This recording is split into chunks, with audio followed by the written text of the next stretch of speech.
पंच भीखू की कहानी। किसी गांव में एक साहूकार साहूकरानी रहते थे। उनके एक बेटा व बहू थे। बहू कार्तिक माह में नित्य प्रातः उठकर नदी में कार्तिक स्नान के लिए जाया करती थी। उसके एक नियम था, वो कार्तिक के राई दामोदर जी भगवान के दर्शन से पहले वो किसी भी पराये पुरुष का मुंह नहीं देखती थी। उसी गांव का एक राजकुमार भी सुबह सवेरे नदी स्नान के लिए जाता था। एक दिन उसे लगा कि कोई है जो मुझसे भी जल्दी उठकर नहा लेता है। कार्तिक माह के 5 दिन बचे थे कि एक दिन साहूकार की पुत्रवधू तो स्नान करके वापस जा रही थी और उसी समय राजकुमार स्नान के लिए आया तो जल्दी जल्दी में साहूकार की पुत्रवधू की पाँव की एक मोचड़ी वहीं छूट गई। राजकुमार ने उसकी मोचड़ी उठा ली और सोचने लगा कि जिस स्त्री की ये मोचड़ी इतनी सुंदर है, वो स्त्री कितनी सुंदर होगी। उसने पूरे गांव में घोषणा करवा दी कि जिसकी ये मोचड़ी है वो 5 रात मेरे पास आएगी। साहूकार की पुत्रवधू ने कहलवा दिया कि मैं 5 रात ब्रह्म मुहूर्त में आऊंगी, लेकिन किसी को साख भरने यानी हामी भरने बैठा देना। राजकुमार ने एक बोलने वाले तोते को पिंजरे में बंद कर नदी किनारे पेड़ पर टांग दिया। साहूकार की पुत्रवधू सुबह के समय आई, पहली पेड़ी पर पैर रखा और बोली, हे कार्तिक के ठाकुर, राई दामोदर जी भगवान, 5 पांडु, छठे नारायण, भीकम राजा, उस पापी को नींद आ जाए। राजा कुमार को नींद आ गई।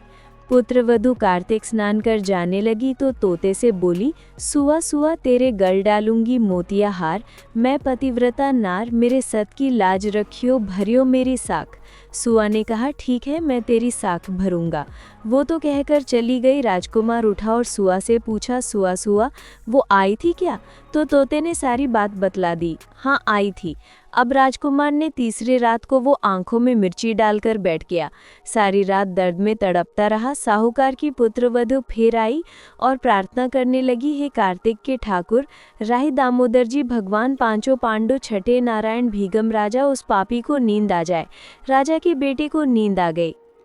सुबह राजकुमार ने तोते से फिर पूछा, आई थी क्या? तो तोते ने सारी बात बतला दी। हाँ, आई थी। अब राजकुमार ने सोचा कि आज रात को मैं ठंड में बैठा रहूंगा।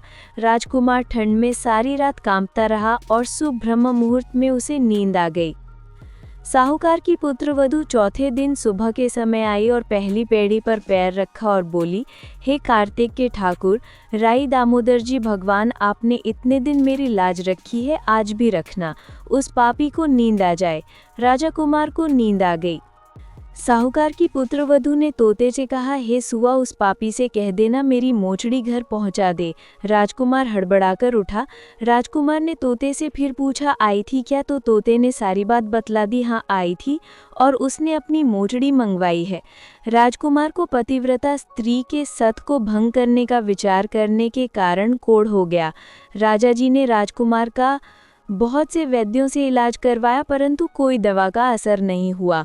राजा जी ने आचार्यों को बुलवाया और पूछा, तब आचार्यों ने बतलाया कि राजकुमार को पतिव्रता स्त्री का सत भंग करने का प्रयास किया है, उसी के पाप स्वरूप इसका अंग अंग रियल रहा है।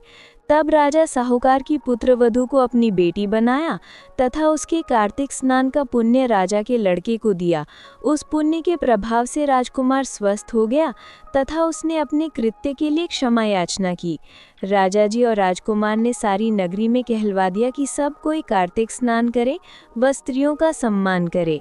हे पंच भीखू भगवान, कार्तिक मास में जैसे साहूकार की पुत्रवधू की लाज रखी, वैसे सबकी रखना। जय बोलो पंच भीखू भगवान की जय।